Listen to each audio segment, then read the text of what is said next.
So this is Friday Features with Morris. This is your virtual admissions presentation. My name is Andrew Sletton. I'm a senior admissions counselor with the University of Minnesota Morris, and I graduated from Morris in 2014. I'm really excited to be talking to you about Morris. It was an amazing place for me. I really found myself at Morris. I really learned how to think and communicate, and I had an amazing experience. So I really love to share my Morris story and talk to students and help them find their Morris story because it's such an amazing place and there's so many opportunities that we have. I chose this picture. It's not the most current picture of me. This is me from my senior year at Morris playing in the Jazz Fest. But I chose it because Jazz Fest is the reason that I first came to Morris. My high school band went to the Jazz Fest on the Morris campus. And then ultimately it made my decision to come to Morris. I knew I wanted to be involved with music, but I knew didn't want to study it. So I was a history major at Morris and was able to participate in the jazz band for 4 years. That's my Morris story. I was really grateful for that opportunity to continue on with music, something I love, something I'm passionate about, but then study something else. So I'm really excited to start your Morris story this morning. Really excited to give you the general information you need, and then the links that I provided in the chat will help provide you more specific opportunities. So connecting with your admissions counselor, learning more about specific majors, those more particular opportunities. So again, your Morris story is something that we're really excited about helping you find, and I'm really, really excited to be giving you an introduction to the story this morning. So this is the admissions presentation. Just gonna go through what we're gonna talk about. Again, this presentation will be about 15 to 20 minutes. I'm gonna start out talking about why Morris. So just give you a feel for campus and what we can offer. Then I'm gonna talk about the admissions process, so applying, and then we'll get into cost and financial aid. And then at the end, I will be answering questions. We do have the Q&A feature up on Zoom, so please ask your questions. Somebody might be answering it in the background, and then I'll be answering more questions at the end of this presentation. So because you're not able to visit campus, I wanted to provide some pictures of campus to give you a feel for what campus is like. So this is our typical academic building. This is Imholt Hall. We also see big open green areas. This is really the feel of campus. Old historic buildings, big open green areas. This is our science building. Again, shows a big open green area. But then we also see solar panels. We're a very green campus, a lot of sustainable technology on campus. This is our most distinct building. It's the arts building, the humanities and fine arts building. This is a typical classroom. Our average class size is going to be about 12 to 13 students, and this is about how many students would be in this classroom. So it gives you an idea of the education that we provide, that small classroom feel. This is the mall. So this is the mall in the middle of campus, the big open green area. Students are hanging out here all the time. It's so easy to connect with people because we have this big, beautiful area in the middle of campus, and then all around campus, there's opportunities to connect with people. This is one of our residence halls. About 50% of students live on campus total, and then about 99% of first-year students live on campus. So this is one of the places that people live on campus. This is Green Prairie. It's our newest residence hall. So why Morris? This slide is about the academic offer that we can make to you. This is what we can offer in the classroom. So we are a deliberately small, intentionally small education. So about 1,600 students study at Morris. We have a 13-to-1 student-to-professor ratio. So this is the biggest thing we can offer you, is that connection with professors. Professors want to work with you. Professors want to get to know you and support you.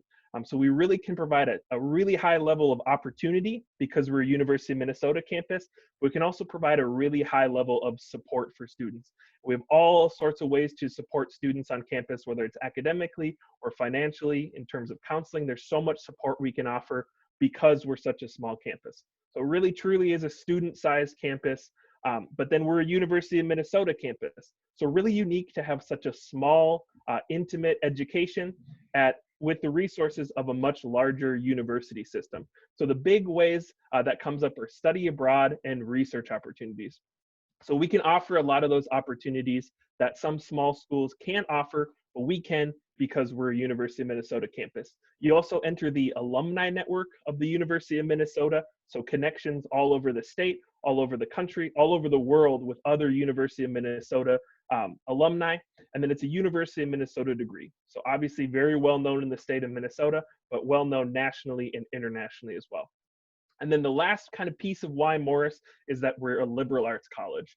So this feeds right into what I was talking about with that small classroom feel. But the liberal arts is really about building the skills that will apply to any job.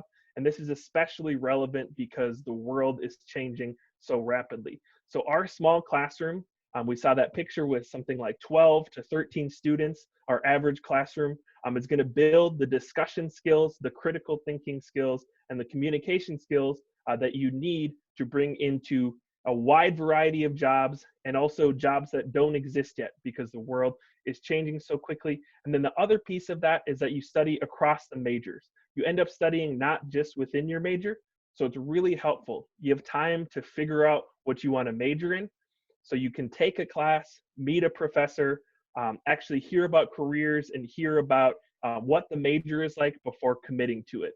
This is really helpful both if you're undecided, so you have that time, and if you're decided, because you learn how other people view the world and you make connections with your major and other ways of viewing the world. So that is why Morris. I sent out something about majors. There's a lot more information about all of our specific majors. So I'd encourage you to check out that link I sent in the chat. So this gets into student life. So this is kind of why Morris outside of the classroom. So we are an active, diverse campus. There is a lot going on campus. There's a lot going on in the town of Morris. And what's amazing about it is that it's so accessible. So there's all these opportunities to do things you're passionate about, to do things you care about, and also there's access to those opportunities. So we have 120 student clubs and organizations, over 500 events on campus per year. We have amazing D3 athletics on campus. We have 9 men's sports and 10 women's sports, as well as 25 intramural sports leagues. Intramural sports is like club sports or kind of like gym class sports. If you want to compete as an athlete but have less of a time commitment. We have amazing arts that you can participate in as a non-major. And like I said, over 500 campus events per year. So I have some of the events highlighted here. Yule Ball is a Harry Potter themed dance. We have a lot of concerts on campus as well, both students, groups, and otherwise. We had Bill Nye come to campus recently to give a speech.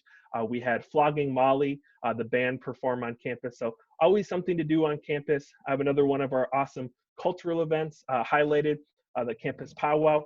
I mentioned in the first bullet point here, but we're a very diverse campus. So you can connect with people from all over the country, all over the world, with all different backgrounds. There's a really high level of community engagement as well. So Morris being a small town, being a small campus, you can really be a part of something. There's a ton of volunteer opportunities, and it's a really great balance of being in a really relaxed, comfortable environment and being able to be extremely active in all of the activities that I mentioned. So there's so much going on campus, so much going on in town, but also you're in a place where you're really supported, that's really safe, and a really friendly environment. So there's your kind of why Morris in general. I highlighted the academics, I highlighted the student life, and it all comes back to that small campus accessibility. So you're accessible, your professors are accessible, and the opportunities to meet other people and be active on campus are very accessible as well. So now we're going to talk about the admissions process. This gives you a timeline for the admissions process. I'm hoping to simplify things. There's a lot of information out there. I'm hoping to present this in a simplified way. So for you juniors, August, the application for admission opens. So this is August before senior year starts. The application for admission opens. Then October 1st, the FAFSA opens. If you've had an older sibling, or if any parents are watching this, if you have a student who's gone through the admissions process before, this is a big difference. So it used to open in March. Now the FAFSA, which is the free application for federal student aid, opens October 1st. Trying to get you more time with your financial aid package. December 15th is our scholarship deadline. We need your application by December 15th so you can be eligible for all of our scholarship opportunities, which I'll talk more about in a couple slides. And then we have no housing application deadline. So this kind of walks you through the process. So August, you're going to start the process, and then these are the kind of big benchmarks to make sure you're eligible for, or you get the FAFSA information, make sure you're eligible for our scholarship, and then starting to think about next steps as well. So it gives you an idea of the timeline and the process. So the first step of that process is applying for admission. We have the Morris application, so that's our own application. It's an online application, and then we also have the Common App, so we'll accept the Common App as well. So really, whichever is more convenient for you. We accept self-reported or official transcripts, and then the same with ACT. So we'll accept official ACT or SAT or self-reported. So once again, whatever is more convenient for you. Self-reported tends to be more convenient for students. You just enter your classes and the grades you received in those classes, and then that'll count for your admissions review. It takes us about 3 weeks to get you an admission decision from the time your application is complete. So complete meaning we have your application submitted, we have a transcript, and an ACT or SAT, whether it's official or self-reported. It takes us about 3 weeks to get you a decision. And then just to give you an idea of our class, our profile, our average GPA is 3.5 and our average ACT is 25. That is not a minimum or a cutoff. That's just to give you an idea of the average student that currently attends Morris and that we've admitted in the past. So going into cost of attendance, I have it broken down here by tuition, fees, housing, and meal plan. So tuition represents 13 to 21 credits. Fees are things like the computer labs on campus, counseling on campus. There's an activity fee for the events that I mentioned earlier. Tutoring, different resources are folded into that student fee. Housing is living in one of our residence halls with a roommate, and then the meal plan is unlimited meals per semester in the dining hall. We also have something called dining dollars you can add on. We have a Caribou coffee shop on campus, a restaurant on campus, and a convenience store. You can add on money to spend at those places, but it is an additional cost from this meal plan number. So total cost of attendance, $22,210. We're really proud to be recognized as a strong value nationally. So we're consistently ranked both as just as a public liberal arts strong value and a strong value in general. We're really proud of that. Our students graduate with the lowest debt load in the University of Minnesota system. And just in general, we really provide an amazing education where you're supported, that small classroom feel, private style liberal arts education, but you have the resources and the degree and the alumni backing of the University of Minnesota system. So we really have a strong value. And there's also scholarships and financial aid that helps cover that cost of attendance. So you have automatic scholarship consideration. You just need to apply for admission to be eligible for both of our scholarships. So just apply. We use the same information. You don't need to write an essay or do a separate application. Just need to apply for admission. We have our achievement scholarship, ranges from $500 to $6,000 a year. You would find out about that with your letter of admittance if you're admitted, if you receive one of those achievement scholarships. We also have our Community of Scholars. That's our competitive scholarship day. We have one in December and one in February. We'll get you an invite to that with plenty of time to attend that day. And then I should note, all scholarships are renewable. So as long as you're a Morris student and you hold up the minimum GPA, that scholarship is renewable. But once again, all you need to do is apply for admission to be eligible for those scholarships. So that is what I have for you today. I want to say once again, thank you for joining us. And now it is the time for questions. So we have some great questions here. What if my ACT and GPA is lower than the averages? Will I still get accepted? So I'll say we review every application on a case-by-case basis. We don't have minimums, and the numbers that I quoted are not minimums. Those are just our averages. So I would still encourage you to apply if you're below those averages. Know that we review every application. We're small enough where we take the time to get to know every student. And then another thing I'll say is if there's a specific question that you have or a specific thing you want to provide more context about, reach out to your admissions counselor. So we can connect you with places on the application to provide that information, and can also just give you a good idea of the best way to go about the process from that point on. So great question there. We have a question, can high school seniors still apply for fall 2020? Yes, the application is still open for fall 2020. And then what does a typical Saturday look like as a student? So yeah, that's a great question. Typically there's going to be one big campus event that's open to everybody, is going to have some kind of interest for everybody on campus over the weekend. So that's going to be like a concert that I mentioned, or like an improv show, or something that people are going to want to go out to. And then there's also going to be student organizations planning things on those Saturdays. So it's a good mix of, you can be active. One of the student orgs you'll be involved with will very likely have something going on, and then there'll be a big campus event you can go to. There's also, that's typically study time for students, so the library is really busy on Saturday, but you will have a lot going on campus where you can be active socially as well.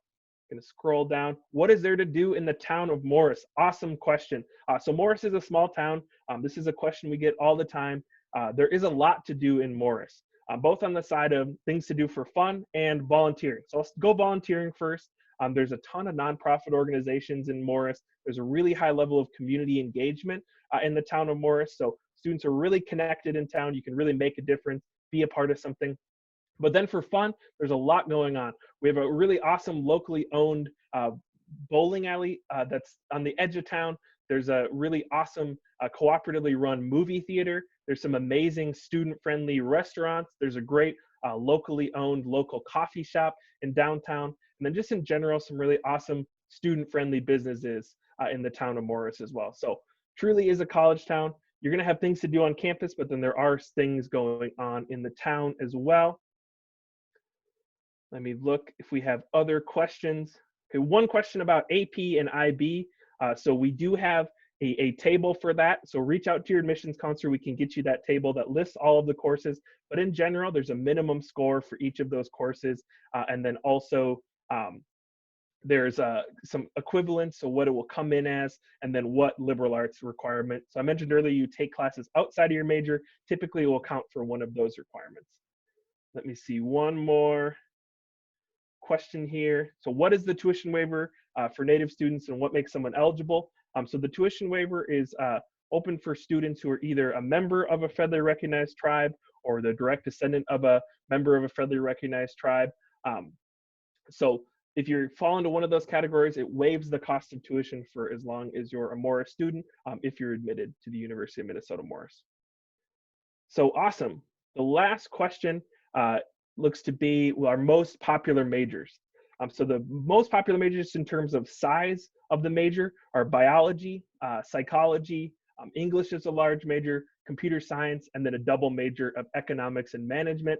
I think our most distinctive major is environmental science. There's a ton of green campus initiatives and technology on campus. And then I always say our hidden gem major is studio art. We have amazing studio art spaces.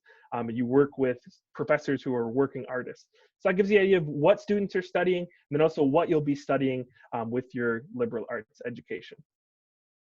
So that covers questions. Again, look to chat for our virtual tour. Really want to encourage you to take that virtual tour, see campus a little more in depth, connect with your admissions counselor, and find out more information about the major that you're considering. Thank you so much for